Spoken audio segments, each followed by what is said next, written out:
দেওয়ানি কার্যবিধি 1908 এর প্রেক্ষাপট, এর ইতিহাস, এর প্রাথমিক ধারণা নিয়ে যদি কথা বলতে হয় সেক্ষেত্রে কয়েকটা সাল আমাদেরকে মনে রাখতে হবে। সেই কয়েকটা সালের মধ্যে 1859, 1861, 1882, 1887, 1908, 1909, 1972 সাল। তাহলে দেওয়ানি কার্যবিধি সর্বপ্রথম আইনে পরিণত হয়, সর্বপ্রথম প্রকাশিত হয়, কোয়াডিফাই হয় 1859 সালে এবং সর্বপ্রথম বলবৎ বা কার্যকর হয় 1861 সালে। এবং দেওয়ানি কার্যবিধি এক সময় দেওয়ানি আইন নামে প্রচলিত ছিল। সেই আইনটা কত সালে ছিল? 1882 সালে ছিল, যার কোনো আদেশ ছিল না, ধারা ছিল 653টি। ওরে বাপ রে বাপ। তাহলে দেওয়ানি কার্যবিধিজনিত আইনে পরিণত হয় কত সালে? 1972 সালে। অর্থাৎ দেশ স্বাধীন হওয়ার পর 4850 নং প্রেসিডেন্ট অর্ডারের মাধ্যমে দেওয়ানি কার্যবিধিজনিত আইনে পরিণত হয়, তাই তো? এখন দেওয়ানি কার্যবিধি পাশ হয় যদি বলা হয় 21শে মার্চ 1908 সালে, আর সর্বপ্রথম পাশ হয় 1859 সালে। তাহলে দেওয়ানি কার্যবিধি প্রণীত হয় কত সালে যদি বলা হয়? 21শে মার্চ 1908। আর দেওয়ানি কার্যবিধি সর্বপ্রথম প্রণীত হয় কত সালে? রিল্যাক্স, 2022 সালে আসছে এই প্রশ্নটা। দেওয়ানি কার্যবিধি কার্যকর হয় কত সালে? 1 জানুয়ারি 1909। তাহলে দেওয়ানি কার্যবিধি বলবৎ হয় কত সালে? 1 জানুয়ারি 1909।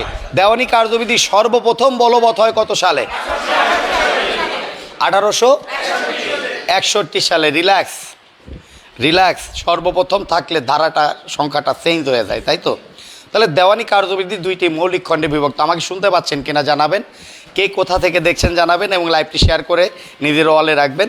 এবং আমরা প্রতিদিন এরকম লাইভ ক্লাসটি অনেকেই রিকোয়েস্ট করেন, সময়ের অভাবে আমরা করতে পারি না, ব্যবসার কারণে করতে পারি না। তাই যারা এই লাইভটি আপনারা নিয়মিত পেতে চান তাদেরকে আমরা একটা অফার করছি যে আপনাদের হচ্ছে আমরা এই লাইভ ক্লাসগুলোই সকাল বিকাল আমরা একটা সিক্রেট গ্রুপে করব, এবং এর জন্য আপনাদেরকে হচ্ছে পেমেন্ট করতে হবে উইথ মডেল টেস্ট। অর্থাৎ এর সাথে অতি গুরুত্বপূর্ণ 15টি মডেল টেস্ট থাকবে। এবং এই ক্লাসগুলো যারা করতে চাচ্ছেন সকাল বিকাল লাইভ ক্লাস প্লাস এই ভিডিওগুলো আমরা একটা সিক্রেট গ্রুপে পাবো। সরাসরি আমরা এই পেজ থেকে লাইভগুলো করব না। তারা প্রতিদিন যারা এই লাইভটি চাচ্ছেন, এবং আমাদের পরীক্ষা সম্ভবত আরও 5-10 দিন আমরা বেশি সময় পাবো যে টাইমটা আমাদের ছিল সেখান থেকে, তার মানে আমরা আরও 10টা ক্লাস বেশি পাবো। এই 10টা ক্লাস বলতে হচ্ছে আমরা 30টার মতো ক্লাস করাবো, টপিক্স ভিত্তিক ক্লাস, সাবজেক্ট ভিত্তিক নয়। টপিক্সের উপরে আমরা নির্ভর করে ক্লাস করাবো। যারা এই ক্লাসগুলো করতে চান তারা হচ্ছে কমেন্টস করে রাখবেন, এবং আমাদের হচ্ছে এর জন্য আমরা একটা কোর্স ফি ধার্য করেছি উইথ মডেল টেস্ট, 15টি মডেল টেস্ট সহ। তারা এই কোর্স ফি দিয়ে আমাদের এই ক্লাসগুলোতে জয়েন করবেন, এবং ভর্তির জন্য ফোন দিবেন 01817451565 নাম্বারে। তাহলে আমরা দেওয়ানি কার্যবিধি দুইটা মৌলিক খণ্ডে বিভক্ত জেনেছিলাম, তাই না?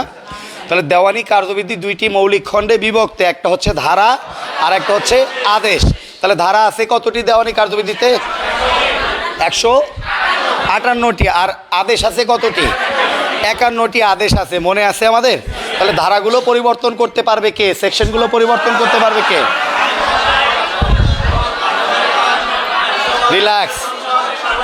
রিল্যাক্স, সরকার, আইনসভা, জাতীয় সংসদ, পার্লামেন্ট।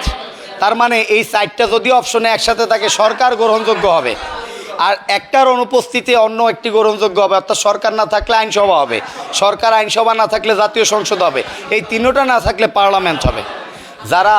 যারা এখানে মাথা জাকাইতেছেন, শুধু মানে সমর্থন দিয়ে যাচ্ছেন মাথা জাকায়, তাদের কিন্তু জিহ্বায় কিন্তু মরিচ জ্বলে দেব।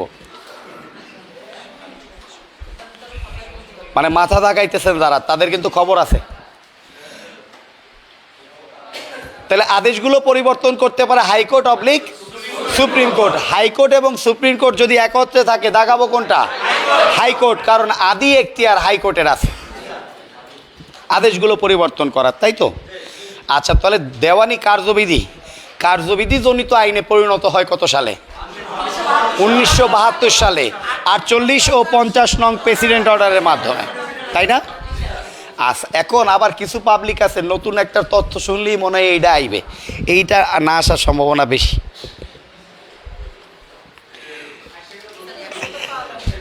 এইটা না আসার সম্ভাবনা বেশি। কিন্তু মাই ডিয়ার, আমাদের যদি প্রেক্ষাপট বলি দেওয়ানি কার্যবিধির প্রেক্ষাপট 1859, 1861, 1882, 1887, 1908, 1909, 1972 প্রেক্ষাপট আমাদের কি হয়ে গেল?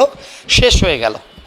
এখন যদি আমরা বলতে চাই যে দেওয়ানি কার্যবিধির আদালতের কথা কোথায় বলা আছে, দেওয়ানি কার্যবিধির আদালত কথা বলা আছে দ্য সিভিল কোর্ট অ্যাক্ট 1887-এর 3 ধারাতে। 5 প্রকার দেওয়ানি আদালত পাওয়া যাবে। কয় প্রকারের? 5 প্রকারের দেওয়ানি আদালত দেওয়ানি কার্যবিধির কোথাও নাই, কিন্তু দেওয়ানি আদালত আইনের কত ধারায় আছে? 3 ধারাতে। এইটা অনেকের কানের মধ্যে ঢোকে না, তারা বারবার বলে দ্য কোড অফ সিভিল প্রসিডিউরের 3 ধারাতে আছে। এটা কিন্তু ভুল। দ্য সিভিল কোড অ্যাক্ট 1887-এর 3 ধারাতে আছে দ্য সিভিল কোড অ্যাক্ট, অর্থাৎ দেওয়ানি আদালত আইন, কিন্তু এটা কার্যবিধির কোথাও নাই।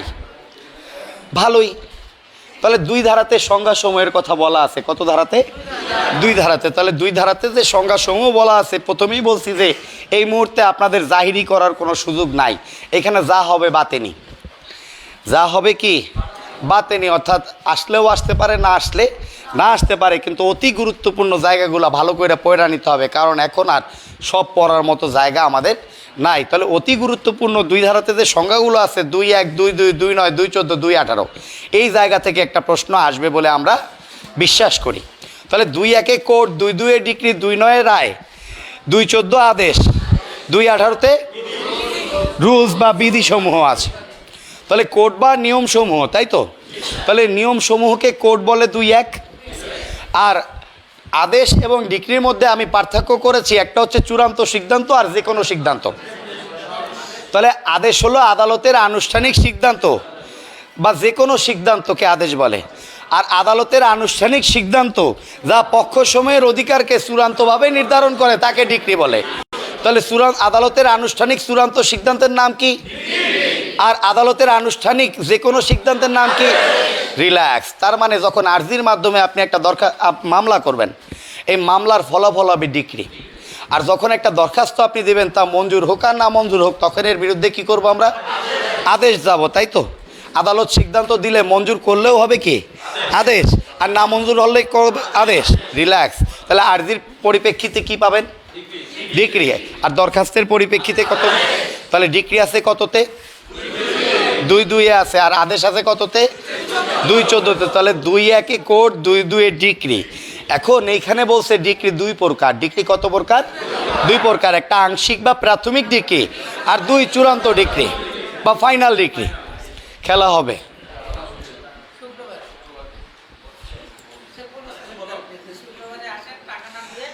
শুক্রবার থেকে আমরা আমাদের এই লাইভ ক্লাসগুলো শুরু করব, অর্থাৎ আগামীকাল সকাল থেকে আমরা তামাদি আইনের ক্লাস শুরু করব এবং বিকেলে আমাদের দেওয়ানি কার্যবিধির ক্লাস হবে। যারা এরকম সকাল বিকালে লাইভ ক্লাসগুলো চাচ্ছেন, সরাসরি তো আসতেই পারেন, যারা ঢাকার বাইরে আছেন এই লাইভ ক্লাসগুলো যারা করতে চাচ্ছেন, তারা হচ্ছে 018174515565 নাম্বারে ফোন দিয়ে যোগাযোগ করবেন। আমরা একটা সিক্রেট গ্রুপে, অর্থাৎ এখানে সরাসরি যে কথাগুলো বলা হয় এই কথাগুলো আপনারা সিক্রেট গ্রুপে পাবেন। ওখান থেকে দেখে দেখে লিখে নেবেন, দুধের স্বাদ ঘোলে মেটাবেন। খুব মজা, মানে আপনাদের দেখাইতে পারতেছি না যে আপনারা কত মজায় আছেন। সব কোচিং দেখায়। আমরা আপনাদের দিয়ে মার্কেটিং করতে চাই না, আমি একাই যথেষ্ট। মাই ডিয়ার, আমার ধারণা 2-2 থেকে একটা প্রশ্ন হবে। এটা আমার ব্যক্তিগত ধারণা, এটা আমার অলৌকিক ধারণা না, এটা একদম ব্যক্তিগত ধারণা। 2-2 থেকে। তাহলে আদালতের আনুষ্ঠানিক বক্তব্য যা পক্ষসমূহের অধিকারকে চূড়ান্তভাবে নির্ধারণ করে, এটার নাম কি? আর আদালতের আনুষ্ঠানিক বক্তব্য যা যে কোনো সিদ্ধান্তকে নির্ধারণ করে, আদেশ।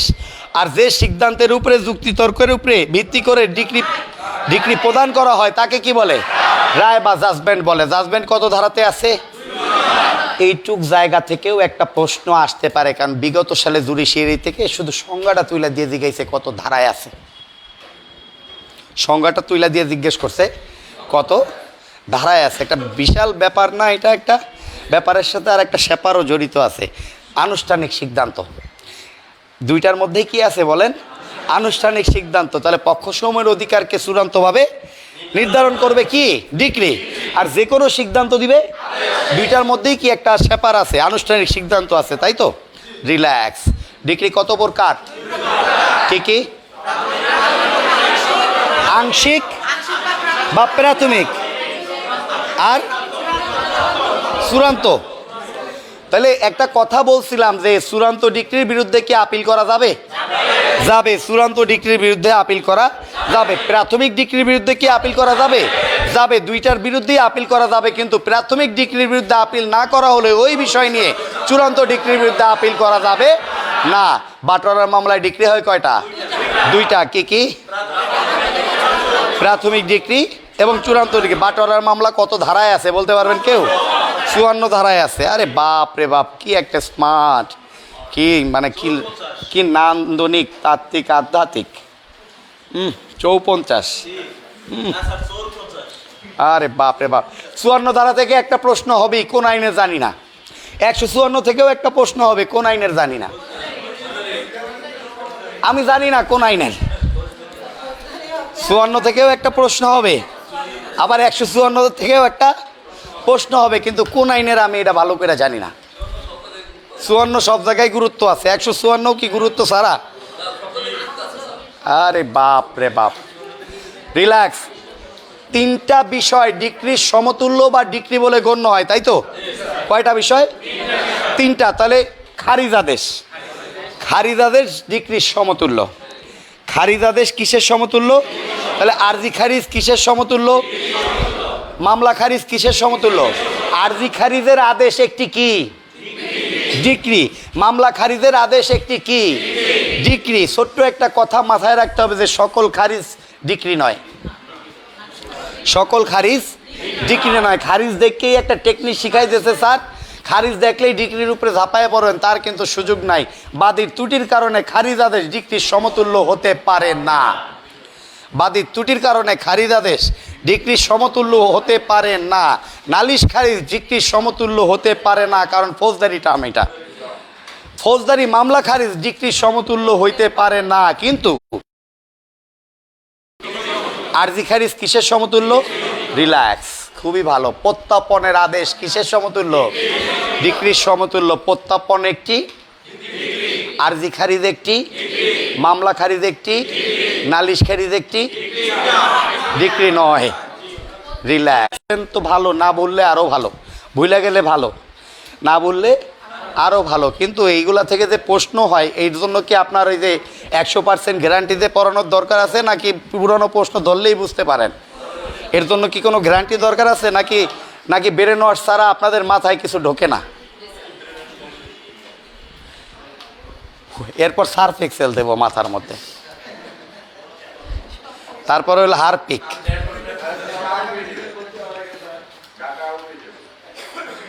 মাই ডিয়ার, তাহলে ধরে নিচ্ছি যতটুকু বলছি তার মধ্যে প্রশ্ন না হইলে এখন যেটা বলবো সেখান থেকে হবে। তাহলে ডিক্রি থেকে একটা প্রশ্ন আসার সম্ভাবনা আছে। আপনি দেখবেন এই আরজি খারিজ, মামলা খারিজ, বুজুং বাজুং দিয়ে একটা কি দিতে পারে, দিয়ে দিতে পারে। তাহলে ডিক্রি কয় প্রকার? আদেশ 3 প্রকার। ডিক্রি কয় প্রকার? আর আদেশ কত প্রকার? 3 প্রকার। একটা বিচারিক আদেশ, একটা অন্তর্বর্তীকালীন আদেশ, একটা সাধারণ আদেশ। বিচারিক আদেশ বলেন একবার। বিচারিক আদেশ, অন্তর্বর্তীকালীন আদেশ, সাধারণ আদেশ। ওকে, তাহলে বিচারিক আদেশ আরজি খারিজ, মামলা খারিজ।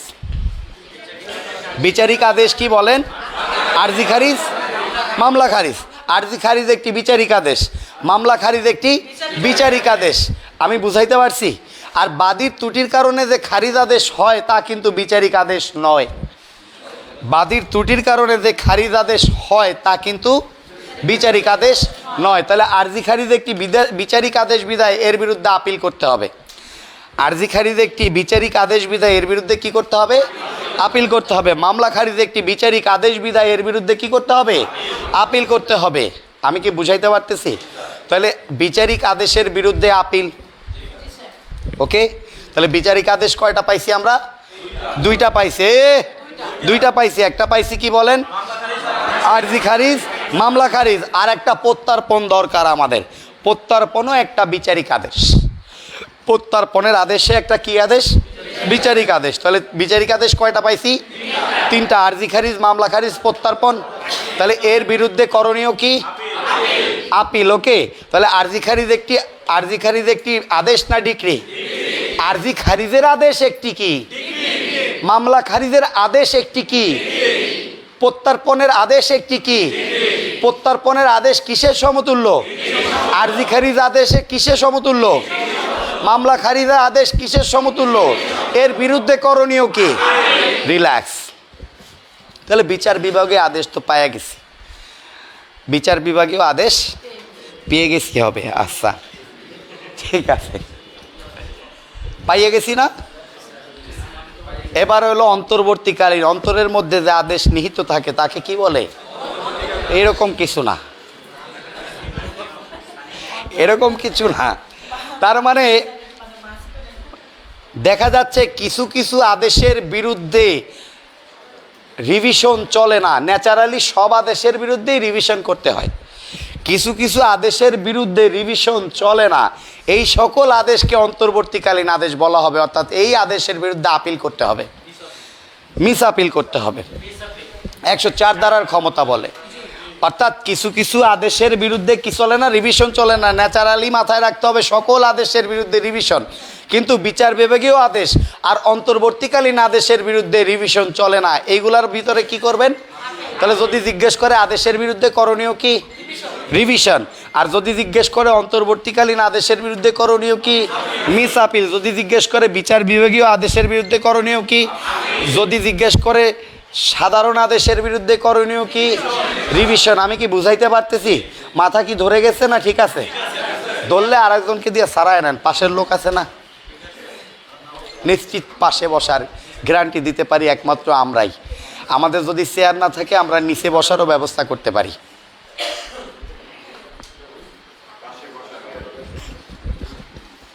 আমরা নিশ্চিত পাস তো আপনি করবেন, এই গ্যারান্টি আমি এইখানে বসে দিব কেমন? পরীক্ষার হলে বাইরে থেকে আপনার ধরেন এক আপারে দেখে ভাল লাগছে যে আপা এত সুন্দর কিভাবে হাতের লেখা লেখে, মাথা গেছে গোলায়। আপারে দেখছেন যে আপায় খুব ভালো পারে, 2-4 ইংলিশে আপনার সাথে কথা কইতেছে, এর উপরে তো ভক্তি চলে আসছে যে আপা আপনি না দেখাইলে এই পরীক্ষায় আমি পাশ করতে পারবো না। আপারটা দেখতে দেখতে শুরু করছেন লেখা। এই দায়িত্ব কি 100% পাশের গ্যারান্টি নেওয়া স্যারেরা নেবে? আমার কথা কি বুঝতেছেন? অতি আবেগীয় বিষয় এগুলা, কিন্তু ঝামেলা, কিন্তু এগুলা কিন্তু বিশাল ঝামেলা। আসছে একটা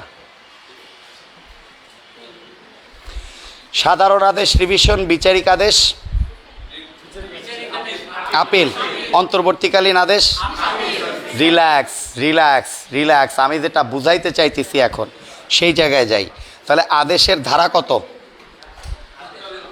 আদেশের ধারা 214। আদেশের বিরুদ্ধে করণীয় কি? আদেশ কত প্রকার? ডিক্রি কত প্রকার? ডিক্রির বিরুদ্ধে করণীয় কি? আরজি খারিজের বিরুদ্ধে করণীয় কি? মামলা খারিজের বিরুদ্ধে করণীয় কি? নালিশ খারিজের বিরুদ্ধে করণীয় কি? Revision revision. রিল্যাক্স। আমার মনে হয় এগুলো আপনারা বুঝতে পারছেন। তাইলে আমি জাজমেন্ট নিয়ে একটু কথা বলতে চাই। জাজমেন্ট, তাহলে জাজমেন্ট, রায়। এখন এইটা কিন্তু লাখ টাকার প্রশ্ন। রায়টা কিন্তু একটা লাখ টাকার প্রশ্ন। যদি কমন পড়ে ভালো, না পড়লে সামনের বার পড়বে। তারপর এটা কি লাখ টাকার প্রশ্ন, করে খেতে হবে, করে খেতে হবে। তাহলে রায়ের সংজ্ঞা আছে কত ধারায় বলতে পারবেন? 2-9। এই যে বাবু, রায়ের সংজ্ঞা কত ধারায় আছে? 2-9 রায়ের সংজ্ঞা আছে। তাহলে 2-9 রায়ের সংজ্ঞায় বলছে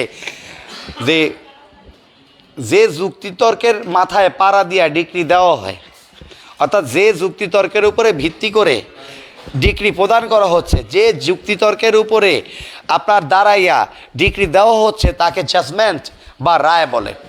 এটা থেকে যদি প্রশ্ন না হয় সেক্ষেত্রে প্রশ্ন হবে যে জাজমেন্টের বিরুদ্ধে করণীয় কি? আপিল। জাজমেন্টের বিরুদ্ধে করণীয় কি বলেন? আপিল। কিন্তু দুঃখজনক বিষয়, যেখানে আপিল করা যায় সেখানে আবার রিভিউ করা যায়। ন্যাচারালি জাজমেন্টের বিরুদ্ধে আমরা রিভিউ করি, কিন্তু বাস্তবতা হচ্ছে আপিল এমসিকিউতে দাগাইতে হবে। তাহলে জাজমেন্টের বিরুদ্ধে করণীয় কি বলেন? আপিল। তাহলে দেখেন পূর্ণাঙ্গ আপিল কিন্তু 4টা ক্ষেত্রে পাইছি দেওয়ানিতে এতক্ষণ ধরে, এই দুইয়ের মধ্যেই পূর্ণাঙ্গ আপিল কিন্তু আছে। ধারা 96(1)-এ এই 4টা জিনিসে আপনি আপিল করবেন। কততে বলেন?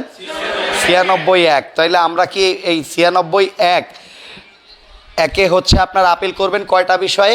4টা বিষয়ে। তাহলে ডিক্রি 2, আরজি খারিজ 3, মামলা খারিজ 4, রায়। এই 4টা বিষয়ে আপনি কি করবেন? পূর্ণাঙ্গ আপিল করবেন। আদেশ 41 বিধি 1 ধারা 96(1). কি বলছি বলেন? আদেশ 41 বিধি 1 ধারা 96। বিরক্ত হচ্ছেন? বিরক্ত হইতেছেন? সুন্দর কে মানে কথাগুলা এক্সিলেন্ট। এটা খুব মানে নান্দনিক ছেলে, বলে যে আপনার কথাগুলা সুন্দর। অন্যদিকে কিন্তু মাইরা দিছে। ভালো ছেলে, লক্ষ্মী। না না না, ও হচ্ছে অনেস্ট। সুরুজ মিয়ার ছোট ভাই না? অনেস্ট ইজ দ্য বেস্ট পলিসির লোক। 100% তাই। এখানে আপনার 1 মাস আপনার কাছ থেকে হয়তো লাভবান হওয়া যাবে বুজুং বাজুং বলে, বাস্তবতা এরকম। কিন্তু ও যে ওর 7 বছর 10 বছরের ক্ষতি করে ফেললো, যে 100% গ্যারান্টি দিয়ে আপনাকে, এইটা তো আপনার ক্ষতি করে ফেললো না? ও আপনার জীবন নিয়ে খেলতেছে। ও জানেও না ও কত দায়িত্বের জায়গায় আছে। ও আপনার জীবন নিয়ে খেলতেছে। এইটা যে কত অন্যায়, এইটা ও তো অভিজ্ঞ না, এই কারণে বুঝতেছে না। ওরা ছুঁইলা ফেলবে মানুষ। না না, এগুলো আমরা না বলি। আমি আমার মানি ব্যাগই নেই, গ্যারান্টি দেবো কি? আমি মানি ব্যাগ ব্যবহারই করি না, যারা আমাকে চেনেন। দেখেন মাই ডিয়ার, ছোট ছোট বিষয় থেকে কিন্তু প্রশ্ন হবে, আহামরি তালের মতো প্রশ্ন হবে না। ছোট ছোট বিষয়, এর মধ্যে আমার কাছে লাগে 2-11। তাহলে এর আগে আমরা 2-3, 2-10 পড়ে আসছি, তাই না? ডিক্রি দায়িক, তাই তো? তাহলে যার পক্ষে ডিক্রি গেছে তাকে আমরা কি বলবো? ডিক্রিদার, জাজমেন্ট ডিক্রি হোল্ডার। আর যার বিপক্ষে ডিক্রি গেছে ডিক্রি দায়িক বা জাজমেন্টেটার। আর একটা শব্দ সাব্যস্ত দেনাদার। Thank you. প্রশ্ন হইলে সাব্যস্ত দেনাদার দেওয়া হবে। এই যে ডিক্রি দায়িক টাইক দিয়ে প্রশ্ন আমি দেখি নাই। বাঘ বাকুম পায়রা মাথায় দিয়ে টায়রা। তাহলে ডিক্রি দায়িক কত ধারায় আছে? 2-10। ডিক্রি দার কত ধারায় আছে? সাব্যস্ত দেনাদার কত ধারায় আছে? 2-10-এ আছে। রিল্যাক্স। তাইলে আমরা দেখেন 2-1, 2-2, 2-9, 2-14, 2-18, 2-3, 2-10-এ গেছি, তাই তো? কি গেছি বলেন?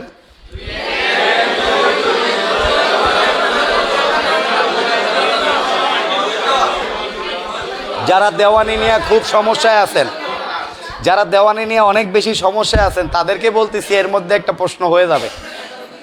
যারা দেওয়ানি নিয়ে খুব সমস্যায় আছেন তাদেরকে বলতেছি এর মধ্যে একটা প্রশ্ন হয়ে যাবে।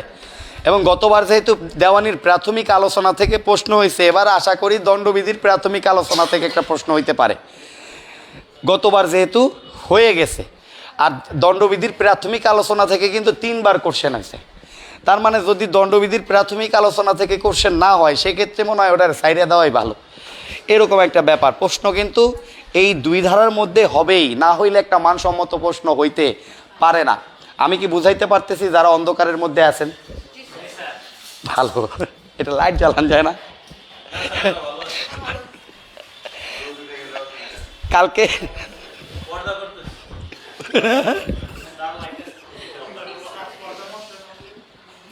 না না না, এইখানেই তো ঝামেলা।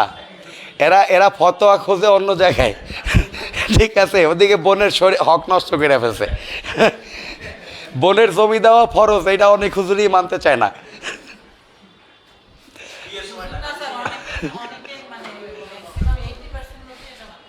হ্যাঁ, এটা অন্যায়। আমি এই অন্যায়টা নিজে, মানে আমার 2 বোন, আমি এবারও বাড়িতে যে বলছি তোমাকে যা বোঝার বুঝতে নাও, আব্বাই মরে গেলে কিন্তু বুঝাই দেব না।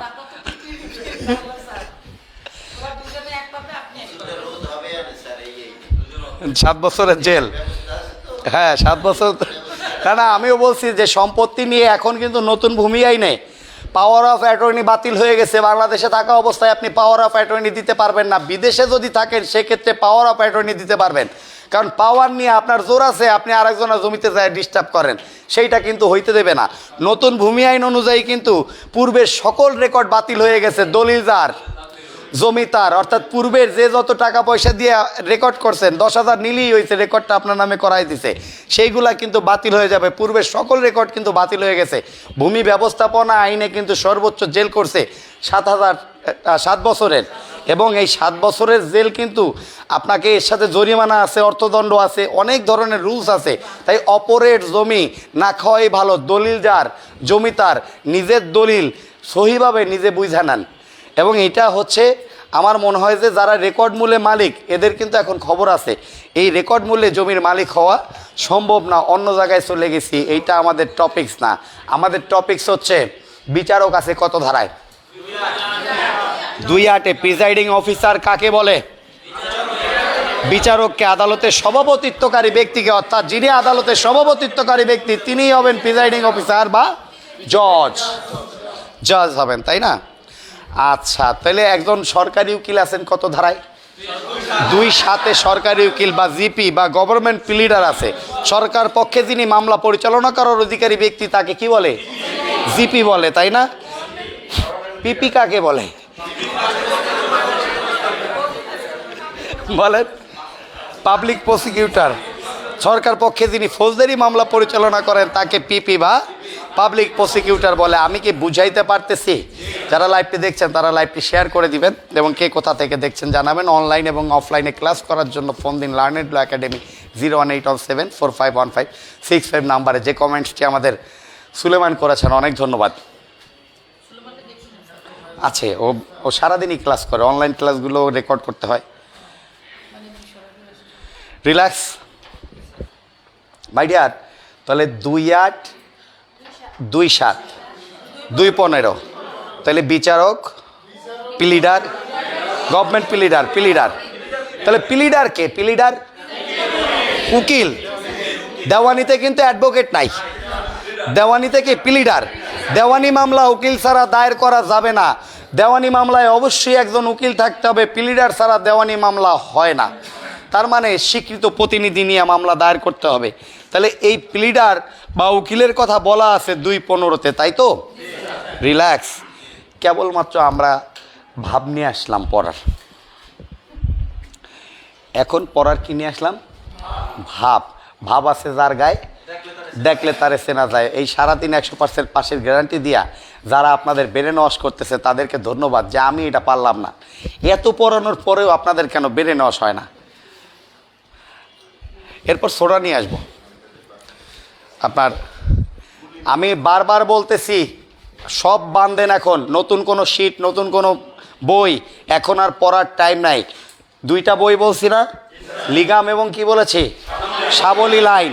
এই লিগাম সাবলী লাইন পড়ে আমার লার্নেড ল এমসিকিউ বইটা পরীক্ষা দেন, কারণ বাজারে যত বই আছে সব বইয়ে এমসিকিউ, সকল বইয়ের এমসিকিউর মধ্যে আছে। এটা টের পাচ্ছেন না, বানানোর তো কোনো কথা না। সব বইয়ের ফ্লেভার ওইটার মধ্যে আছে। আপনি দেখবেন যে একটা বই কিনলে সকল বইয়ের মজা ওর মধ্যে আছে। ধারাভিত্তিক প্রশ্ন আলোচনা করা আছে।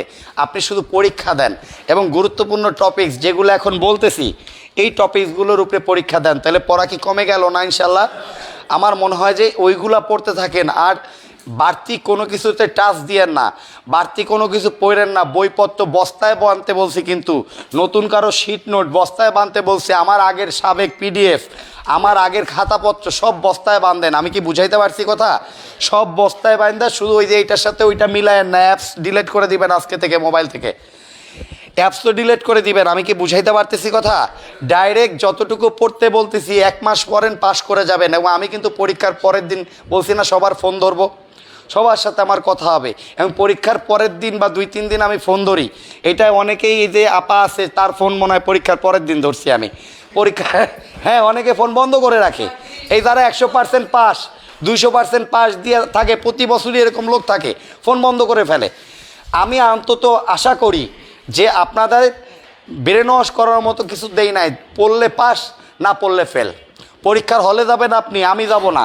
আমার মতো কেউ যাবে না পরীক্ষার হলে, যেহেতু আপনি যাবেন, পাস আপনার হাতে এবং উপরওয়ালার হাতে। এই এই এই এই আপনার আর তার মধ্যে একটা খেলা হবে। আপনি একটু নামাজ রোজা করেন, আপনি ব্রেনটা ওয়াশ করেন না, আপনি তার কাছে কান্দেন। আমি তো কেউরে কাঁদতে দেখি না ঠিক মতো, কান্দেন।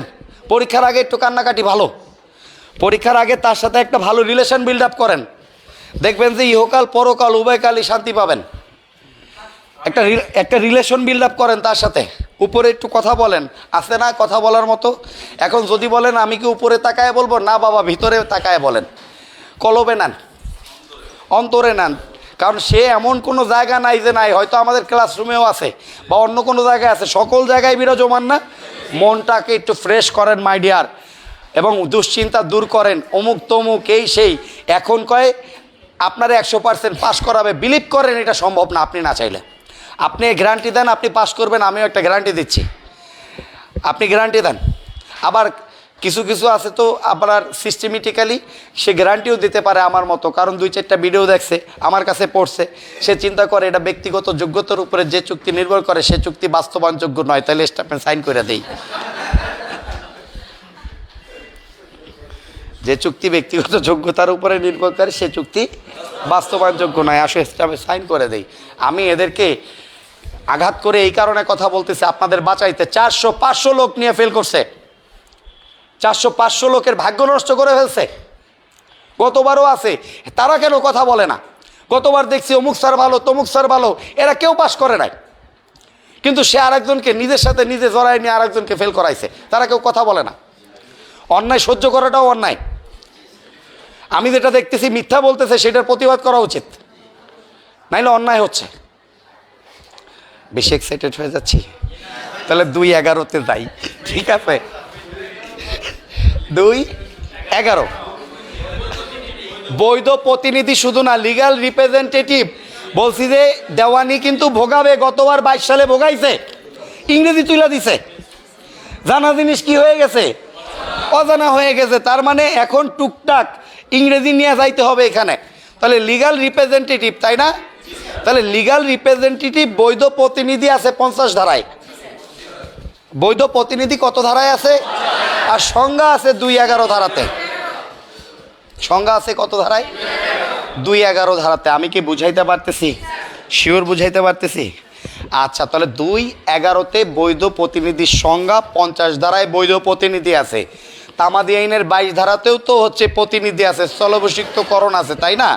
তারপর আদেশ 22 বিধি 3-এ বাদীপক্ষের কায়েম মোকাম বা বৈধ প্রতিনিধির কথা বলা আছে। আদেশ 22 বিধি 4-এ বিবাদী পক্ষের কায়েম মোকাম বা বৈধ প্রতিনিধির কথা বলা আছে, তাই না? আবার তামাদি আইন অনুচ্ছেদ 176-এ বলা আছে বাদীপক্ষে কায়েম মোকামের দরখাস্ত করতে হবে, বৈধ প্রতিনিধি নিয়োগের দরখাস্ত করতে হবে 90 দিনের মধ্যে। বিবাদী পক্ষে কায়েম মোকামের দরখাস্ত করতে হবে, বৈধ প্রতিনিধি নিয়োগের দরখাস্ত করতে হবে কত দিনের মধ্যে? 90 দিনের মধ্যে। এইখানে যেখানে ধাক্কাটা খাওয়ার দরকার, আমার বন্ডি সেই জায়গায় একটা ধাক্কা খাইছে। ধাক্কাটা বলবো বইন? সবাই তো দেখি, কাকে রেখেছে কাকে বলি।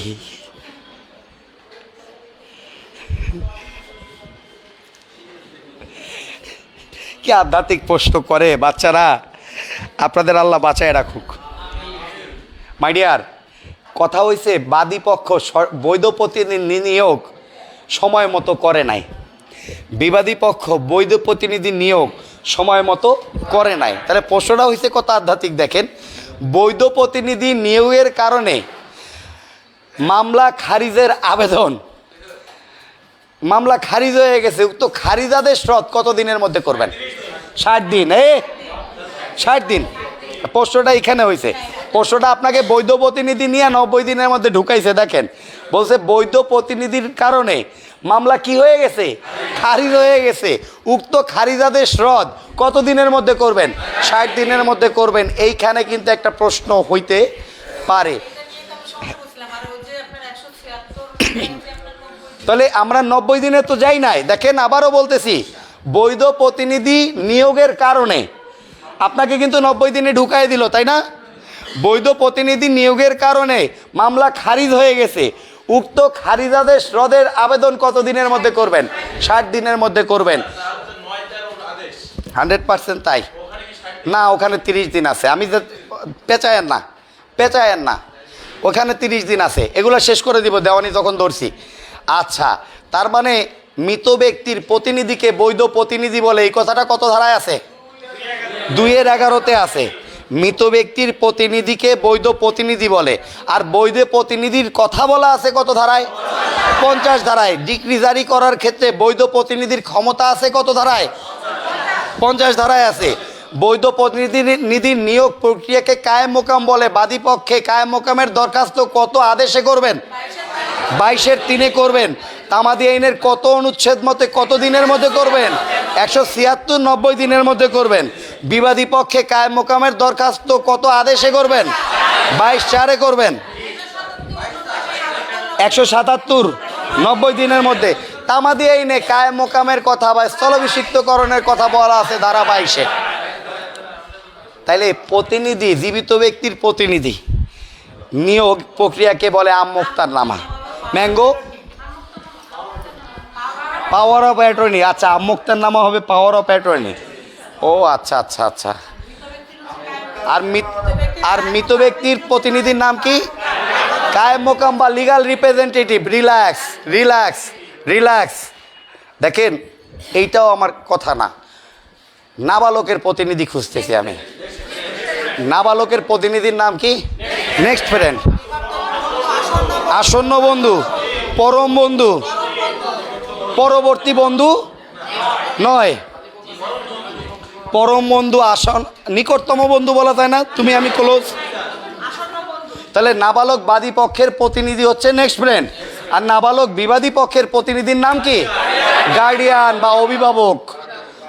ওকে, রিল্যাক্স। প্রতিনিধি কিন্তু শেষ হয়ে গেল। এখন আমি 2-এর মধ্যেই কিন্তু আছি। আপনি কি খেয়াল করতেছেন আমি কোথায় আছি বলেন?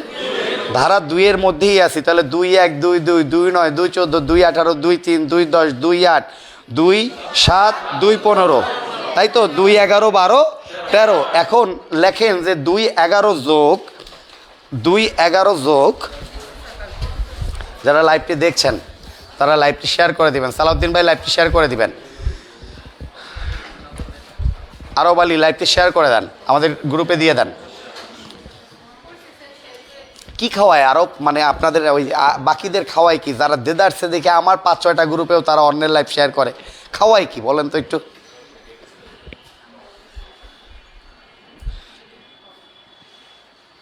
আমি তো খুঁজে পাইছি যে আমি যা পাই দলছুট মানুষ, অর্থাৎ যে কারোর সাথে কথা বলে না, ঘরে ঘুমায়, এদিকে যায় সেদিকে যায়, যারে কেউ নেয় না মেশতে, সেইগুলো আমার কাছে আসে।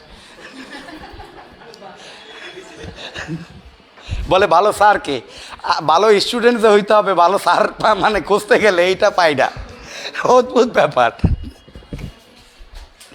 দুঃখ তাহার হয় কিনা সন্দেহ।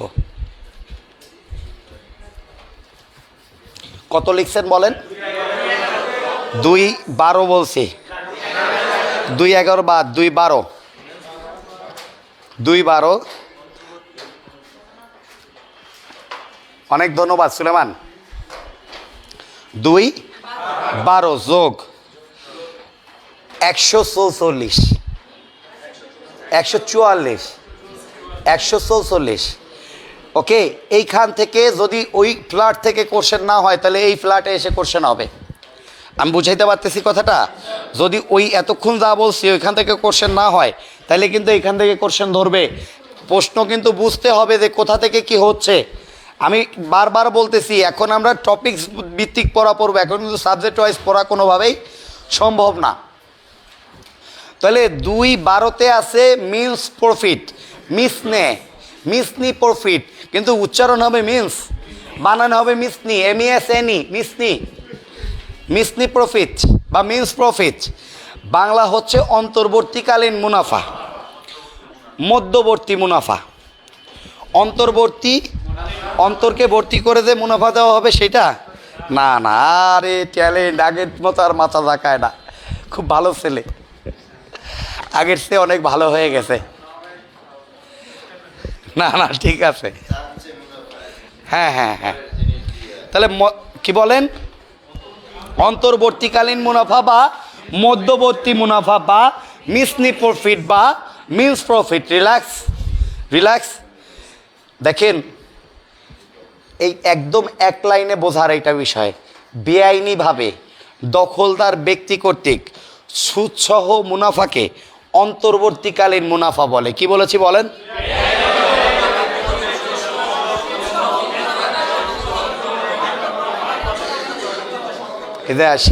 শেফালি একটা কমেন্টস করছে, ও সেই সবের দিকে তাকাইতে নিষেধ করছে আমাদের ভাই ব্রাদার, কিন্তু শেফালি যে কমেন্টসটা করছে সেটা হচ্ছে স্যার বিড়ালের মতো মিউ মিউ করে, কিচ্ছু পড়ায় না। এইটা বলে নাই শেফালি, আপনাদের মতো না, এটা আপনারা বলেন। তাহলে বলেন কি?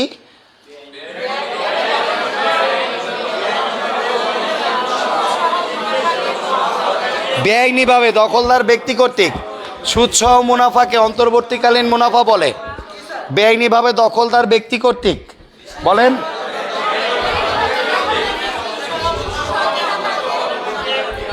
অন্তর্বর্তীকালীন মুনাফা বলে।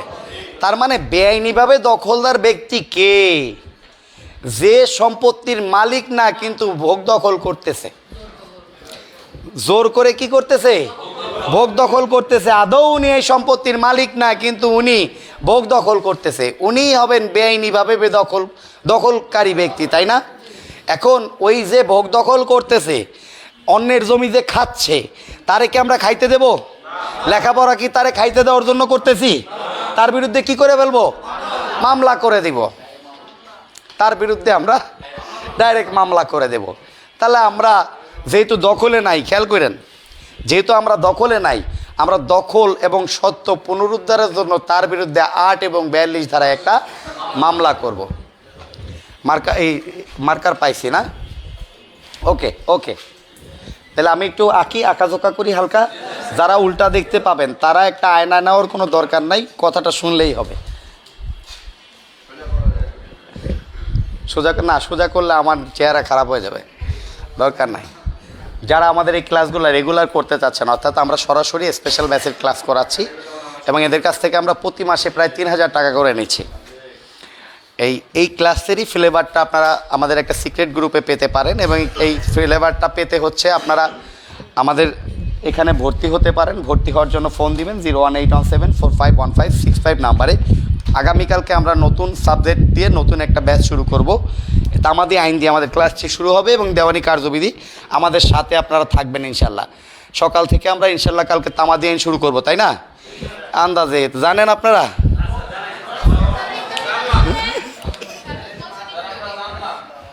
এইটা একটু আঁকেন। ভাঙা পারে রুদলা ডেউটিন,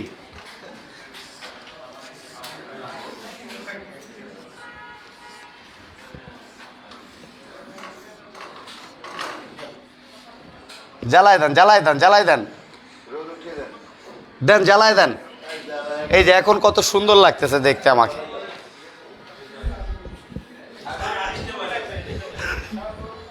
হুজুর একটা বলছে লাইভ করার মানে সৌন্দর্য, এগুলা বললেন না চাকরি থাকবে না পরে। বাবা এই 5 শতাংশ জমি, এই 5 শতাংশ জমি, ওকে, এই 5 শতাংশ 5 এই একবারই দুইটা আরো একটা আইকে দেম। এই 5 শতাংশ জমি মিস্টার খয়ের দখলে আছে। কার দখলে? এই জমির দলিল মূলে মালিক হচ্ছে মিস্টার ক। এই 5 শতাংশ জমি মিস্টার খয়ের দখলে আছে। দখল কার? আর মালিক কে? ক। তাহলে মালিক ক, তার বিরুদ্ধে একটা 842 ধারায় মামলা করবে, যেহেতু দখলে নাই। 842 ধারায় মামলা করবে না বলেন? যেহেতু সে কি নাই? দখলে নাই, তাই তো? আচ্ছা, তাহলে 842 ধারায় একটা মামলা করছে ক। দেখা গেছে যে এই মামলায়, যেহেতু মামলা করলে আর্জির মাধ্যমে করবে, আর আর্জির মাধ্যমে মামলা করলে এর ফলাফল কি হবে? ডিক্রি। তাহলে ক যদি ডিক্রি পায় তার নাম কি হবে? ডিক্রিদার হবে। ডিক্রিদার, ডিক্রি হোল্ডার হবে। আরে বাপ রে বাপ, ঠিক আছে। তাহলে ডিক্রি পেয়েছে ক, আর ক্ষয়ের বিরুদ্ধে তাহলে একটা ডিক্রি গেছে, তার নাম হচ্ছে কি সাব্যস্ত দেনাদার। তার মানে এইটা নীলিমার নীলাকাশের মতো করে প্রতীয়মান হচ্ছে না। দেখেন তো যে খ একজন বেআইনিভাবে বেদখলকারী ব্যক্তি, এতদিন সে কয়ের জমি দখলে ছিল, যেহেতু তার বিপক্ষে কি চলে গেছে, ডিক্রি গেছে, তাই না? তাহলে খ কি একজন বেআইনি দখলদার ব্যক্তি না? মাথায় ঢুকতেছে না। তাহলে এই যে খ দীর্ঘ 12 বছর 14 বছর 8 বছর এই জমি ভোগ দখল করছে, এই জমিতে সে অবশ্যই একটা বাড়ি বানাইছে। তার মানে খ যে এই দীর্ঘ 8 বছর ভোগ দখল করছে, এই জমি থেকে একটা মুনাফা আসতো না, লভ্যাংশ আসতো না? সেই লভ্যাংশ তো সে ককে ফেরত দেবেই। এই লভ্যাংশের যদি সুদও থাকে তাও ফেরত দিতে হবে, কারণ দেওয়ানিতে অবশ্যই সুদ দিতে হয়। দেওয়ানির কোনো ব্যবসায় লসের ব্যবসা না, সবই লাভজনক ব্যবসা। আপনি অন্যের জমি থেকে যদি কোনো কিছু লাভ করেন, সেখান থেকে আপনাকে অবশ্যই সুদও দিতে হবে, যে কয় টাকা লাভ করছেন তার উপরে। তাহলে আমরা এক কথায় বলতে পারি যে বেআইনিভাবে বেদখলকারী ব্যক্তি কর্তৃক সুদ সহ মুনাফা ফেরত দেওয়াকে অন্তর্বর্তীকালীন মুনাফা বলে। অর্থাৎ ডিক্রি হওয়ার পর খ যখন তার এই 5% জমি ককে বুঝাই দেবে, এবং এই জমি থেকে যা লাভ হয়েছে তাও যখন ককে বুঝাই দেবে, তাকে আপনার মিন্স প্রফিট বা অন্তর্বর্তীকালীন মুনাফা বলে। আমি কি বুঝাইতে পারছি? শিওর বুঝাইতে পারছি? আচ্ছা আচ্ছা, বলেন। না, এর জন্য আলাদা মামলা করা লাগবে না, এই একটা মামলাতেই চলবে। অন্তর্বর্তীকালীন মুনাফা কি বুঝছেন? শিওর বুঝছেন? মাই ডিয়ার, এই মামলায় বাদী ছিল হচ্ছে ক, আর বিবাদী ছিল খ। মামলায় হেরে গেছে কে? কে হারছে? খ। ধরেন জজ কোর্টে হারছে, সে কি হাইকোর্ট চেনে না? সে সহকারী জজ হারছে, সে কি জেলা জজ চেনে না?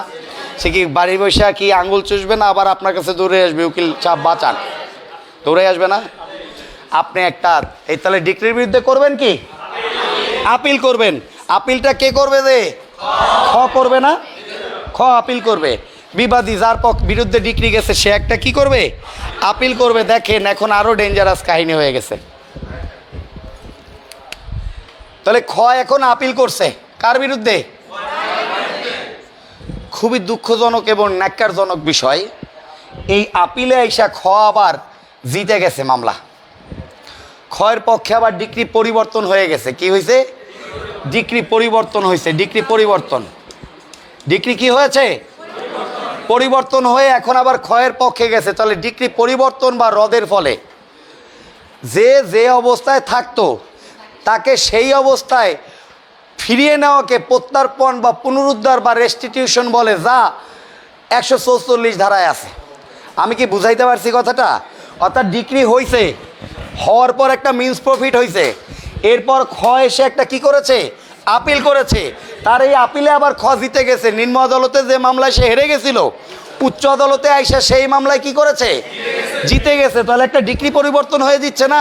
তাহলে ডিক্রি পরিবর্তন বা রদের ফলে যে অবস্থায় ছিল সে সেই অবস্থায় থাকবে, একে প্রত্যার্পণ বা রেস্টিটিউশন বলে। আমি কি বুঝাইতে পারছি?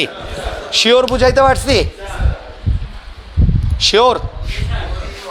তাহলে লেখেন যে ডিক্রি পরিবর্তন বা রদের ফলে, এই ছবিটা কিন্তু আঁকতে হবে, নিচেরটাও উপরেরটাও।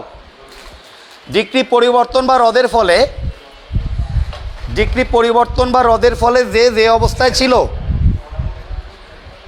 সে সেই অবস্থায় থাকাকে প্রত্যর্পণ। আরেকটু সুন্দর করে বলবো, ডিক্রি পরিবর্তন বা রদের ফলে আদালত এমন পুনরুদ্ধারের ব্যবস্থা করবেন, ডিক্রি পরিবর্তন বা রদের ফলে আদালত এমন পুনরুদ্ধারের ব্যবস্থা করবেন যে অবস্থায় ছিল সে সেই অবস্থায় থাকবে, অর্থাৎ আগের মতো ফিরে যাবে। খ থাকবে দখলে, ক বের হয়ে যাবে, তাই না? যে ডিক্রি পরিবর্তন বা রদের ফলে আদালত এমন পুনরুদ্ধারের ব্যবস্থা করবেন যে অবস্থায় ছিল সে সেই অবস্থায় থাকবে। কে কোথা থেকে দেখছেন জানাবেন, লাইভটি শেয়ার করে দিবেন। এবং আমাদের এই ক্লাসগুলো যদি আপনারা অনলাইনে, অনেকে আমাকে রিকোয়েস্ট করেন যে লাইভে আসতে, আসলে দেখা যায় যে লাইভে আসাটা একটা আটো ব্যাপার, অর্থাৎ ফ্লেভার দেওয়া যায় না, নিজের যে একটা মৌলিকত্ব আছে এটা যখন সবাই দেখে তখন একটা নাটক অভিনয় ভাব থাকে, বিনয়টা চলে যায়। এ কারণে আপনারা হচ্ছে যারা আমাদের এই ক্লাসগুলো কন্টিনিউ সকাল বিকাল করতে চাচ্ছেন টপিকস ভিত্তিক, তারা আমাদের ভর্তির জন্য ফোন দিবেন 01817451565 নাম্বারে। তাদেরকে নিয়ে আমরা একটা সিক্রেট গ্রুপ করব। পরবর্তীতে আপনি এই ভিডিওগুলো দেখারও সময় পাবেন এবং এর সাথে উইথ মডেল টেস্ট, অর্থাৎ 15টা মডেল টেস্ট দিতে পারবেন, অতি গুরুত্বপূর্ণ। আমরা আশা করি যদি কারো বই থেকে মডেল টেস্ট কিছু আসে, সেক্ষেত্রে আমাদের এই 15টা মডেল টেস্ট থেকে আপনি কিছু রিপিট কোশ্চেন পাবেন, এটা আমরা আশা করি। একটা প্রত্যর্পণ করতেছে।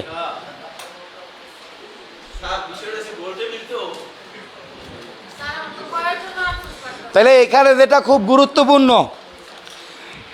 যেটা খুবই গুরুত্বপূর্ণ লেখা আছে যে অন্তর্বর্তীকালীন মুনাফায় কিসের কথা উল্লেখ থাকতে হয়? সুদের কথা। এখন সুদ মানে কি ইন্টারেস্ট না? তাহলে সুদের প্রতি কি আপনাদের কোনো ইন্টারেস্ট আছে?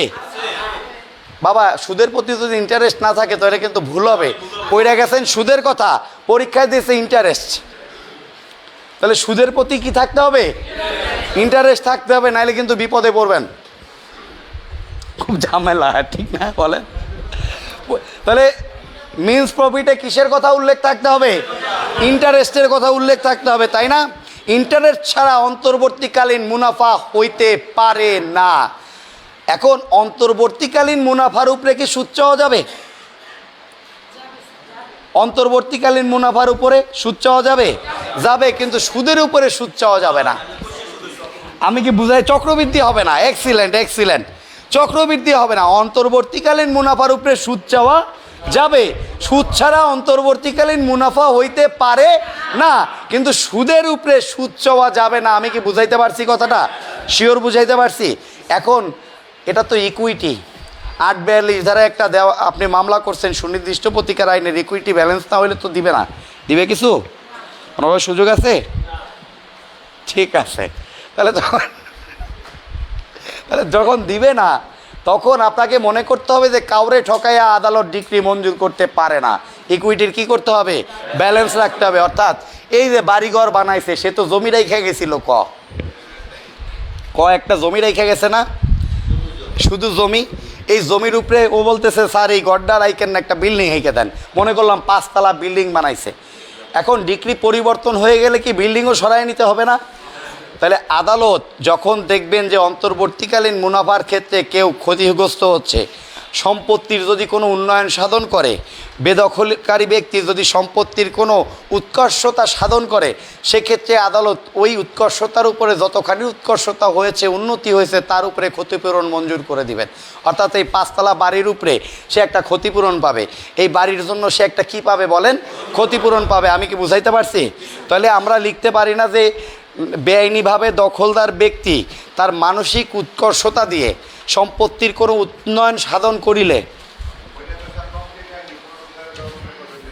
যে যে অবস্থায় থাকবে সে সেই অবস্থায় ছিল, যে যে অবস্থায় ছিল সে সেই অবস্থায় থাকবে। লেখে নেন, বেআইনিভাবে দখলদার ব্যক্তি মানসিক দক্ষতা দিয়ে সম্পত্তির যদি কোনো উৎকর্ষতা সাধন করে বা উন্নয়ন করে,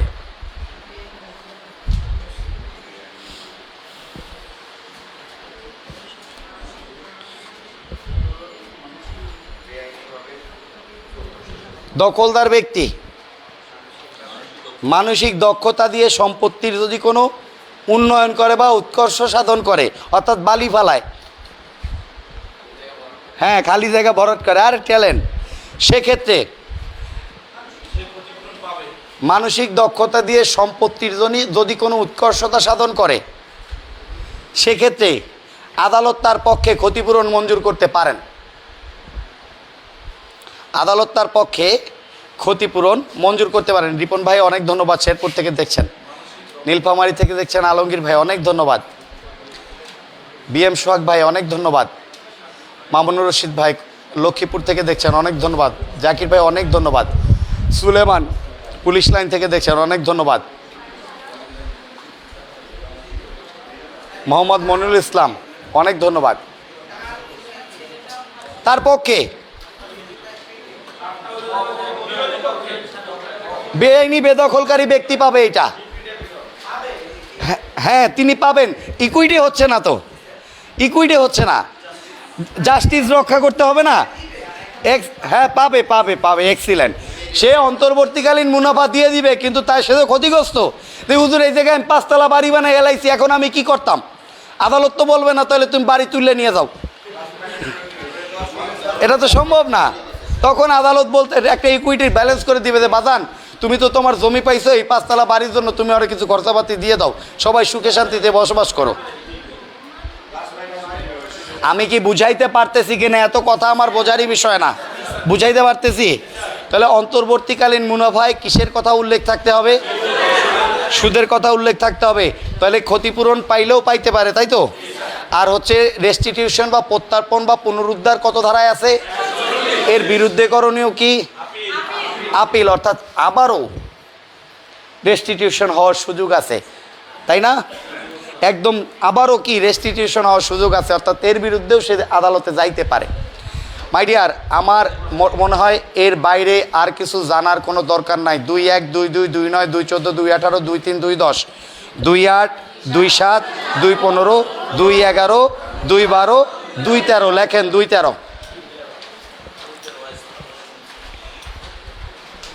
ইমুভেবল প্রপার্টি, ইমুভেবল প্রপার্টি, অস্থাবর সম্পত্তি। আরে পাপ রে পাপ, পোলা পাইন কত ট্যালেন্ট হয়ে গেছে। ইমুভেবল প্রপার্টি,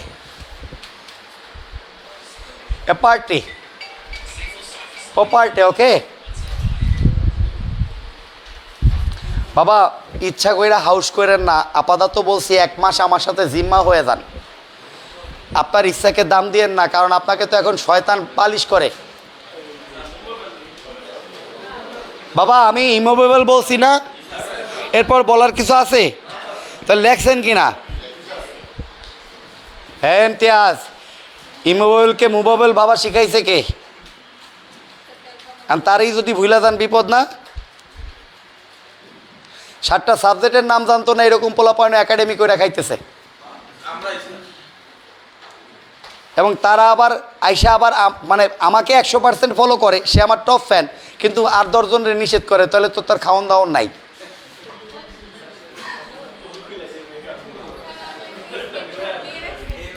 এই আজকে দিছেন না একটা, আমরা প্রতিদিন দেখি আমাকে ফলো করে, আমরা এগুলো দেখতে পাই।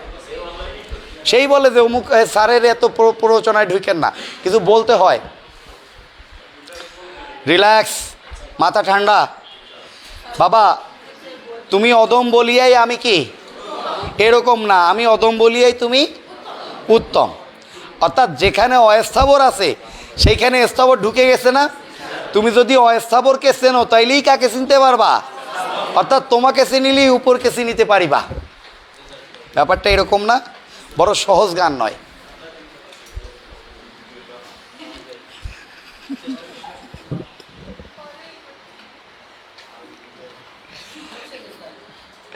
বাদ দিয়ে দিছে এগুলা বলা। হ্যাঁ চিন্তা করতেছে পোলা পাইনটা এরকম বেড়ে নজ করা যাবে না। আমরা যে গড়ি নিয়ে কত চোখের সামনে লড়াইছি বেড়ে নজ করতে, এরা তো জানে না।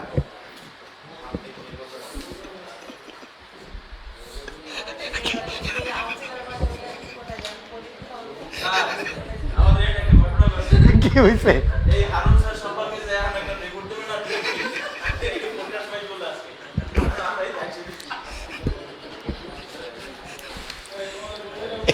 এই ব্যাপারে পত্রিকায় উঠায় না। মাই ডিয়ার,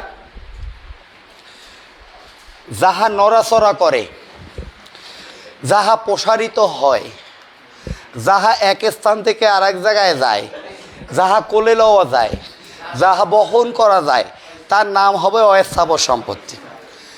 দেওয়ানিতে স্থাবর এবং অস্থাবর সম্পত্তি নিয়ে একটু ঝামেলা আছে। ফৌজদারিতেও স্থাবর অস্থাবর সম্পত্তি আছে, দেওয়ানিতেও স্থাবর অস্থাবর সম্পত্তি আছে। এখন দেওয়ানিতে যাহা স্থাবর, ফৌজদারিতে আবার অস্থাবর হইতে পারে, আবার ফৌজদারিতে যাহা স্থাবর, দেওয়ানিতে এসে আবার তা অস্থাবর হইতে পারে। ছোট্ট একটা শব্দ, যাহা প্রকৃতিগতভাবে মাটির সাথে আঁকড়াইয়া আছে তাহা স্থাবর সম্পত্তি। ইহা ব্যতীত যা আছে সব অস্থাবর। কি বলছি বলেন?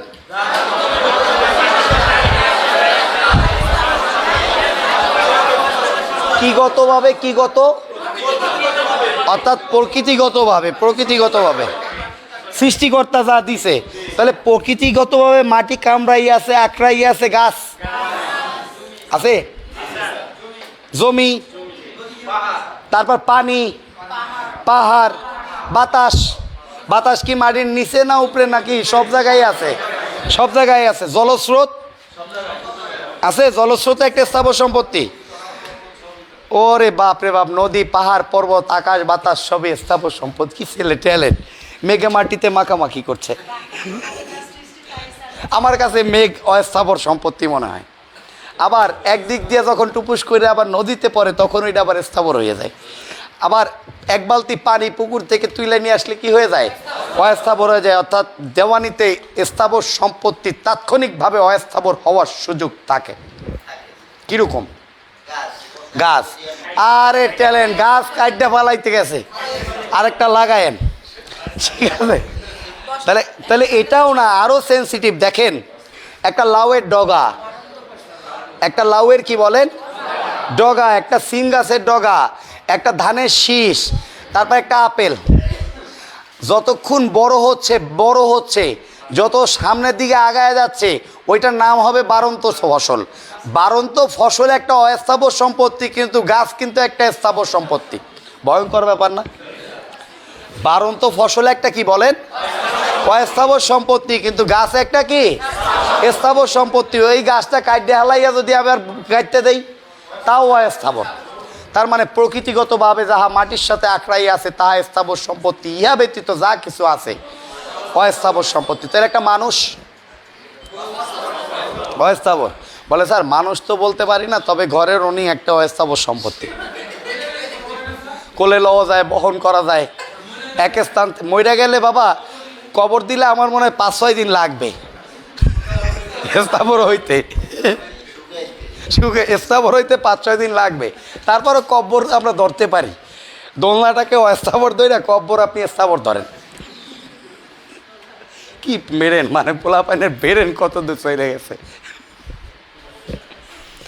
এখান থেকে একটা প্রশ্ন হইতে পারে, এসেছে, রিপিট করছেন।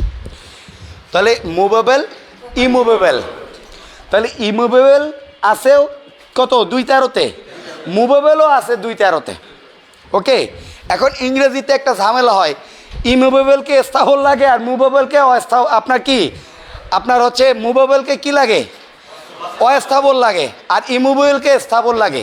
কিন্তু উল্টা, ইমুভেবল অস্থাবর না, মুভেবল বলেন, মুভেবল অস্থাবর, মুভ করা যাচ্ছে, আর ইমুভেবল স্থাবর, মুভ করা যাচ্ছে না। এক কথায় আমার কাছে লাগে জমি। মানে দেওয়ানিতে এই প্রকৃতিগতটা তো যা বুঝাইতে চাইছে, কি বুঝাইতে চাইছে বলেন? জমি। জমিতে যদি গাছ ওঠে, গাছ, জলস্রোত জমির সাথে কি আটকানো না? তারপর হচ্ছে আপনার জমির পুকুর, তারপর হচ্ছে নদী। আমার কাছে বাতাসও লাগে হচ্ছে স্থাবর সম্পত্তি। ওকে, আলো, আলো, আলো স্থাবর সম্পত্তি। আমি কি বুঝাইতে পারছি? এক কথায় মনুষ্য সৃষ্টি যা নয় তাহা হচ্ছে দেওয়ানিতে স্থাবর সম্পত্তি। এবং এইটা যদি একটা আপেল হয়, সে আপেল গাছের নিচে যদি নিউটন বসে থাকে, নিউটন যদি আর্টসের স্টুডেন্ট হয়, তাহলে নিশ্চিত এখানে বাঁশি বাজাবে। আর যে আপেলটার মাথায় পড়বে সেটা ধরে একটা কামড় দেবে, ওটা তো ভাবার টাইম নেই তার। তাহলে তাহলে সে যেটা নিয়ে চিন্তা করবে যে এই বাড়ন্ত ফসল আপেল যেটা, এইটা স্থাবর না অস্থাবর? গাছে থাকলেও অস্থাবর, টুপুস করে পড়লেও কি অস্থাবর। কারণ এতটুকু একটা ফল এত বড় কি করে হইলো, নিউটন এইটা নিয়ে ভাবতো আর্টসের স্টুডেন্ট হইলে। তখন আর কিন্তু এই কর্ষ সেই কর্ষ নিয়ে চিন্তা করার টাইম ছিল না, তাই না বলেন? ভাগ্য ভালো যে নিউটন আর্টসের স্টুডেন্ট হয় না, তাহলে আপনাদের আরও খবর ছিল। এমনি যারা কইরা দিয়ে গেছে, যেসব পোলাপাইন যা আপনার যে ম্যাকলে ট্যাকলে যেসব আকাম করছে, এতে আপনাদের কিন্তু ঘরে বসে থাকা লাগতেছে। করছে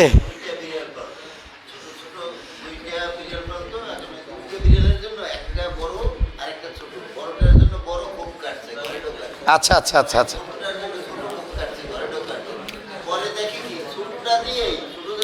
হুম হুম।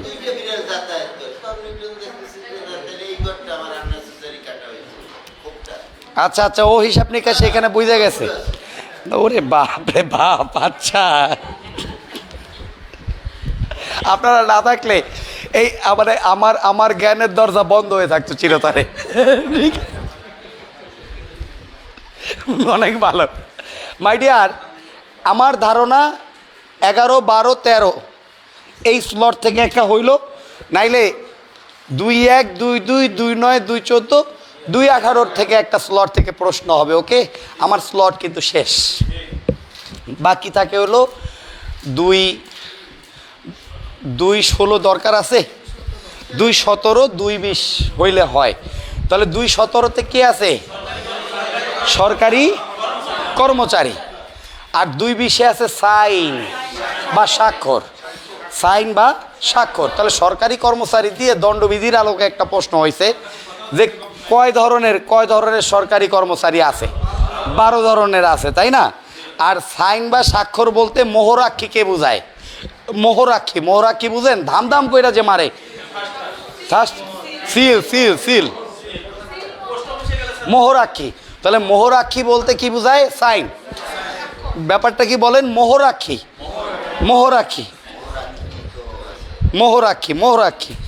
আর হচ্ছে আমরা আপনার গভর্নমেন্ট অফিসার, তাই তো? তাহলে সরকারি কর্মকর্তা বলতে সরকারি বেতনভুক্ত যে কেউ বুঝবো, সরকারি বেতনভুক্ত যে কেউ বুঝবো। একজন পিয়ন থেকে একজন সচিব যে কেউ সরকারি কর্মকর্তা বলে অন্তর্ভুক্ত হবে। আমার মনে হয় 2টা আমাদের শেষ। এখন আমি আপনাদের তো মানে বলছিলাম যে আপনারা খুব দ্রুত চলে যাবেন আজকে, এরকম না? এরকম তো বলি নাই, বলছিলাম এটা সময় নিয়ে আসতে।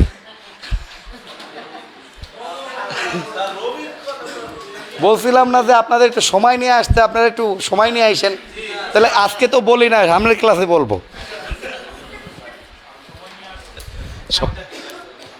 4টায় আসতে না, বলছিলাম যে 8টার পরে আমার যদি ইচ্ছা হয় আমি রাখবো, এরকম বলছিলাম। যদিও আমার 9টায় আর একটা ক্লাস আছে,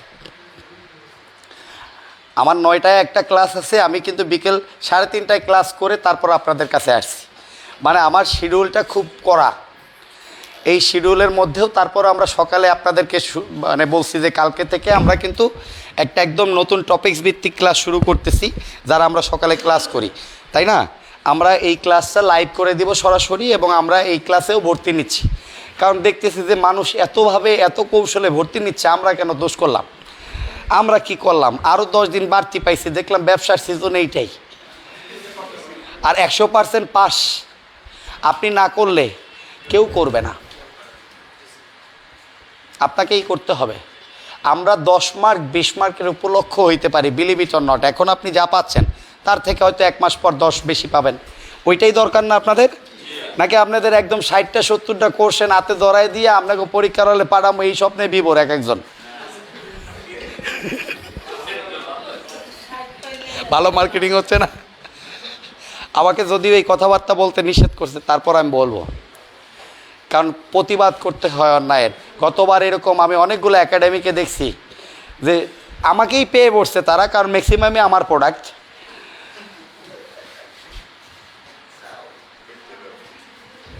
হ্যাঁ, খালি এরা ব্যবসা শিখে গেছে, এই করেন সেই করেন, অমুক করেন তমুক করেন। আমি যেখানে রাশ টেনে ধরি সেখানে কারো কথা বলাই ঠিক না, কারণ 12 বছরের অভিজ্ঞতায় আমি এখানে আছি। সে মানে এগুলো বললেই অন্যায়, বলাই যাবে না, দোষ। তাইলে এখন যে 4টা ধারা বলবো তা থেকে যদি 2টা কোশ্চেন আসে ভালো, আর না আসলে একটা আসবে। ওকে, তাইলে আমরা আদালতের এখতিয়ার হেডলাইন করি। এই আদালতের এখতিয়ার থেকে প্রতি বছর 3টা করে প্রশ্ন আসে, প্রতি বছর। আমরা ধরলাম আপনারা কপাল পোড়া, তাও 2টা আসবে। হ্যাঁ, এখতিয়ার উদ্দিন মোহাম্মদ বখতিয়ার কলদির ছোট ভাই হলো আদালতের এখতিয়ার।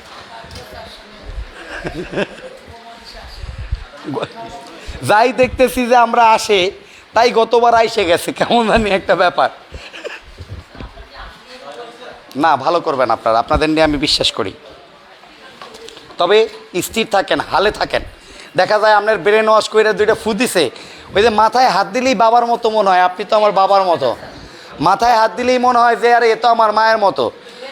খুব ভয়ঙ্কর ব্যাপার, আপনাদের নিয়ে আমি খুব ভয় পাই। আমার সেরাটা সেও ডরায়। আমার এখানে যে সেরা, আমি বলছি সারা বাংলাদেশে এই 5টারে পাঠাই দেওয়া যাবে, ফার্স্ট হয়ে আসবে। আমার একটা সুনাম আছে, আমার অনেক বদনাম, এর মধ্যে একটা সুনাম আছে, আমার স্টুডেন্টগুলো স্মার্ট। আমি 5টাকে পাঠাই দিলে সারা বাংলাদেশেও ফার্স্ট হয়ে আসবে। এইটা এরপরও যদি কেউ আপনার ব্রেন ওয়াশ করতে পারে ভালো, ওর কাছ থেকে আমি একটা কোচিংয়ের মানে ব্যবসা নিব, যে বাবা আমারে কয়েকদিন পড়াও।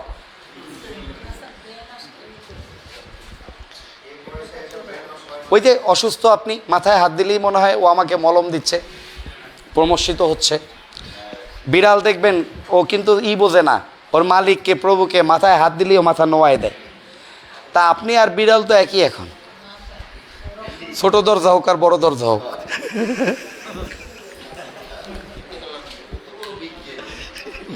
মাথা ঠিক নাই। তাহলে আদালতের এখতিয়ার, আদালতের এখতিয়ার কাকে বলে এইটাই লাইনটা তুলে দেয়। তাহলে আদালতের বিচার করার ক্ষমতাকে আদালতের এখতিয়ার বলে বা জুরিডিকশন। আদালতের বিচার করার ক্ষমতাকে আদালতের এখতিয়ার বলে। আদালতের বিচার করার ক্ষমতাকে আমি এখানে জাহিরি করতে আসি নাই, এমসিকিউ পড়াইতে যেরকম ভালো লাগে আমি ওরকম মাখামাখি করে পড়াবো। কোন জায়গায় বিয়ার একটা আছে আর কোন জায়গায় নাই সেটা আমি জানি না, আমি যেটা ভাল লাগে সেটা বলবো। আমার নাটকে আমি বস, আমার যে চরিত্রকে যেভাবে চিত্রিত করতে ইচ্ছা করবে সেই চরিত্রকে আমি সেভাবে চিত্রিত করব, কথাটা আমার না, মুনির চৌধুরীর।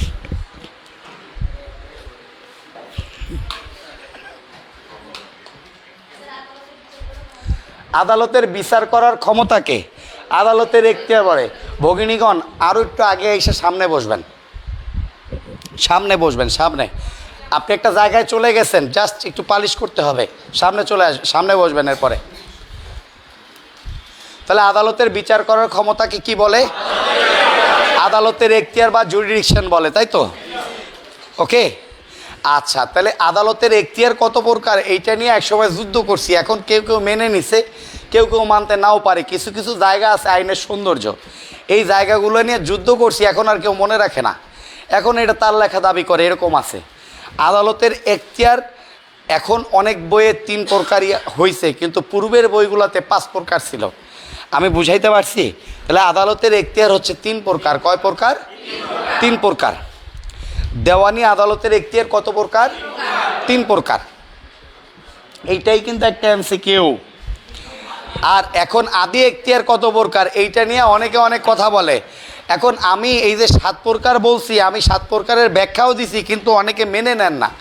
এর জন্য তাদের খাতিলে সবাই যে লাইনে যায় আমাকেও যাইতে হয়। যদি 2 প্রকার দাগাইতে ইচ্ছা করে দাগাই দিয়ে আসেন, কোনো সমস্যা নাই। আমি বুঝাইতে পারছি? যদি 2 প্রকার দাগাইতে ইচ্ছা করে দাগাই দিয়ে আসেন, কিন্তু আপনি যদি আরেকটু বাংলাদেশের বাইরে একটু লেখাপড়া করেন, যদি বিভিন্ন জার্নাল দেখেন, সেক্ষেত্রে আপনি 7 প্রকার এখতিয়ার পাবেন। কিন্তু ম্যাক্সিমাম বইয়ে আদালতের এখতিয়ার 2 প্রকার দিয়েছে। আমি কয়া মাইর খাইতে পারবো না, কারণ এগুলো ভালো লাগে না। বিতর্কগুলো আমি এখন মেনে নিছি। অনেক জায়গায় চিল্লাই হয় না। বিয়ার একটাও ভুল আছে, যখন ওইটা বলতাম মানুষ বুঝতো না। ধীরে ধীরে এখন তো অনেকে পড়াশোনা করে বুঝতে পারে, কিন্তু এখন কিছু কিছু বিতর্ক নিয়ে যুদ্ধ করতে আর ভালো লাগে না। আদালতের এখতিয়ার কত প্রকার বললাম বলেন? 3 প্রকার। ওকে, 1 আর্থিক এখতিয়ার বা পিকুইনারি জুরিডিকশন। আর পাপ রে পাপ, ছেলে পুরাই ট্যালেন্ট। আর্থিক এখতিয়ার বা পিকুইনারি জুরিডিকশন। আর্থিক এখতিয়ার বা প্রতি বছর এই আর্থিক এখতিয়ার থেকে একটা প্রশ্ন হয়। হ্যাঁ, পিকুইনারি জুরিডিকশন। আমি কি চাচ্ছিলাম আরও শর্ট বানাইতে, আরও হয়ে গেছে, কি বলে, হ্যাঁ শর্ট বানাইতে চাইছিলাম এই কারণে যে ঝামেলা মুক্ত হইতে চাইছিলাম, কিন্তু এটা আরও বড় হয়ে গেছে। লিখেছি বিষয়বস্তু বা বিষয় ভিত্তিক এখতিয়ার বা সাবজেক্ট ম্যাটার। বিষয়বস্তু বা কি মিলান এই 10 এই যে কি মিলান, এইগুলা 2 জনে বৈশা নারায়ণগঞ্জ বাড়ি না, খেলার স্টেডিয়ামই নাই। বিষয় বস্তুগত এখতিয়ার বা বিষয় ভিত্তিক এখতিয়ার বা সাবজেক্ট ম্যাটার, ওকে, বা জুডিকশন অফ সাবজেক্ট ম্যাটার, ওকে। স্থানীয় বা আঞ্চলিক বা টেরিটোরিয়াল জুডিকশন বা লোকাল জুডিকশন, স্থানীয় বা আঞ্চলিক বা টেরিটোরিয়াল জুডিকশন বা local jurisdiction, okay my dear, okay okay.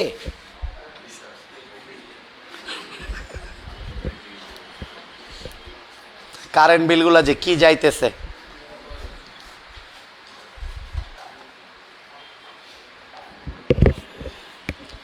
Relax. এইখান থেকে প্রশ্ন হবে, এখান থেকে প্রশ্ন হবে, এখান থেকে প্রশ্ন হবে। পয়রা ফালাইলে লস নাই। পরীক্ষার আগে তো বলতেছি না, আগের রাত্রের কথা না তো যে মাথা টাথা উলাই যাবে, এরকম না। এই তিনটা জায়গা থেকে প্রশ্ন হবে। তাহলে কোথা থেকে হবে এইটা একটা প্রশ্ন, এটা একটা আধ্যাত্মিক প্রশ্ন। এই প্রশ্নের উত্তর আমার কাছে নাই, কিন্তু এই কয়টা ধারা পড়লে আপনি মিনিমাম, বিগত পরীক্ষাতেও 22-এও 3টা প্রশ্ন ছিল। জাস্ট একটু মিলিয়ে দেই। আর্থিকের কাছে লেখেন 6, 7, 15।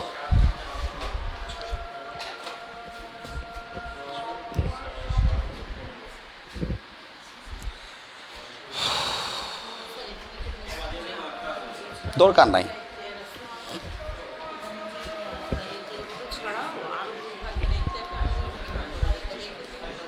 যাব।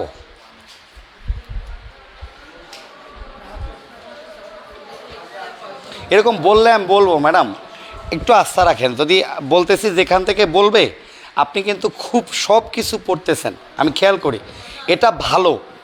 কিন্তু এখন কোনগুলো পড়বো না ওইগুলো আগে সাইজ করে ফেলেন, ওগুলোকে বাদ দেন।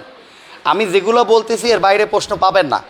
আর যদি হয় সেক্ষেত্রে ওইটা আপনার জানার মধ্যেই না, অজানা, একদম আপনারও অজানা। আপনার ওই প্রশ্নবোধক চিহ্নের মধ্যেও পাবেন না, ওটাকে একদম আনসিন হবে। তাহলে আশা করি যদি সব কিছু ঠিক থাকে, বড়া কাটাল মরা কাটাল যদি হয়, আহ্নিক গতি বার্ষিক গতি যদি হয়, জোয়ার ভাটা যদি হয়, সেক্ষেত্রে 6, 7, 15 থেকে একটা প্রশ্ন পাবেন দেওয়ানিতে। 6, 7, 15 থেকে একটা প্রশ্ন পাবেন। এরপর যদি দেখেন যে আপনি যদি অসুস্থ না হন, সেক্ষেত্রে বিষয়বস্তুগত এখতিয়ার 9, 10, 11, 12 থেকে একটা প্রশ্ন পাবেন। 9, 10, 11, 12 থেকে একটা প্রশ্ন পাবেন। এটা হচ্ছে বিষয়বস্তুগত এখতিয়ার বা সাবজেক্ট ম্যাটার। আর আমি প্রত্যেককেই বলতেছি, প্রত্যেকের ভালোর জন্য কিন্তু আমি ধমক দেই। এখন কিন্তু আমার কোনো ঝাড়িঝুড়ি নাই, এখানে যা পড়ানোর পড়ায় দিছি, এখন যা বলতেছি এইগুলাই রাইট। আপনি ওই অনলাইন ক্লাস করানোর সময় কিন্তু কড়া ধমক দেই, ওরা তো আর সরাসরি থাকে না। এই কারণে দেই যে ওর মনে এখন নানা ধরনের প্রশ্ন উদয় হবে, ওইটা আমার কাছে ইরিলিভেন্ট, প্রাসঙ্গিক নয়। আমার কাছে এখন যেগুলো প্রাসঙ্গিক, এইগুলো যেন আপনার কাছেও রিলিভেন্ট হয়। আপনার মনের ভাব উদয় আমার কাছে প্রয়োজন নাই।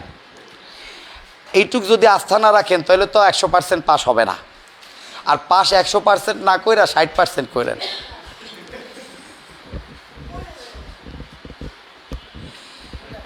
ঝামেলা না, বলেন কথার মধ্যে কত গ্যাপ।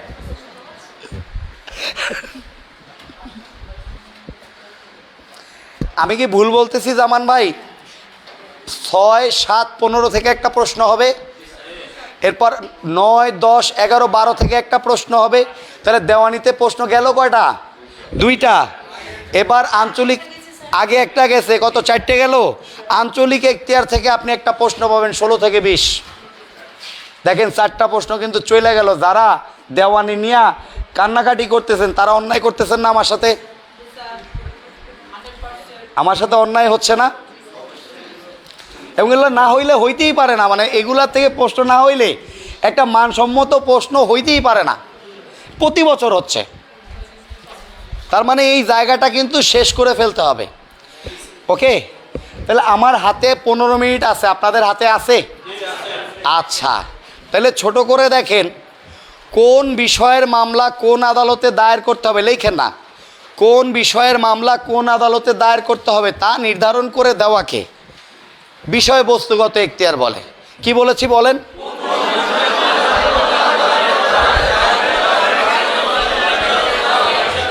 যারা একটু বোবা, দাঁতে ব্যথা, তারা বলেন কোন বিষয়ের মামলা কোন আদালতে দায়ের করতে হবে তা নির্ধারণ করে দেওয়াকে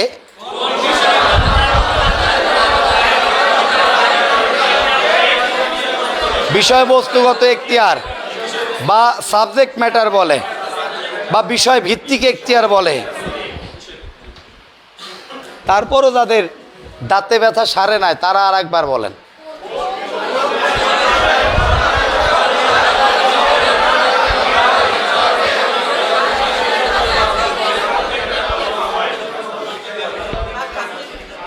বলে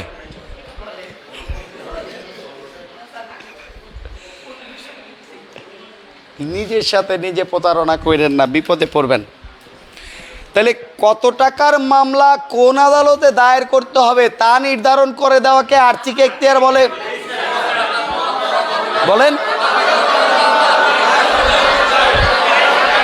কিন্তু হ্যাঁ, আমি তোমায় ভালোবাসি, আমার সোনার বাংলা।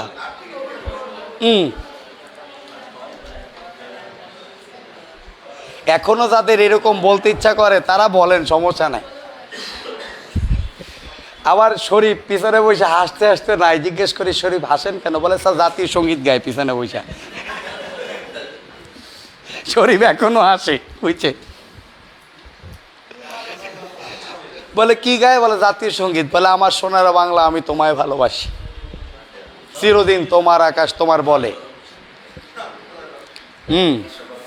সত্যি আছে, এরকম লোক সব জায়গায় ছিল। যত ভালো ইনস্টিটিউট তত বুজুং বাজুং, যত ভালো ইনস্টিটিউট তত হলো আপনার দুষ্ট স্টুডেন্ট। ভয়ঙ্কর ব্যাপার, দুষ্ট স্টুডেন্ট। হ্যাঁ, রেজাল্ট তো ভালো হবেই। তাহলে আমি বিষয়বস্তুগত এখতিয়ার এবং আর্থিক এখতিয়ার কি বুঝাইতে পারছি? ধরে নেন এখান থেকে একটা প্রশ্ন হবে, বা দুইটাও হইতে পারে যদি ভালো থাকে আপনাদের লাক। তাহলে কোন জেলার মামলা কোন জেলায় দায়ের করতে হবে? কোন অঞ্চলের মামলা কোন অঞ্চলে দায়ের করতে হবে?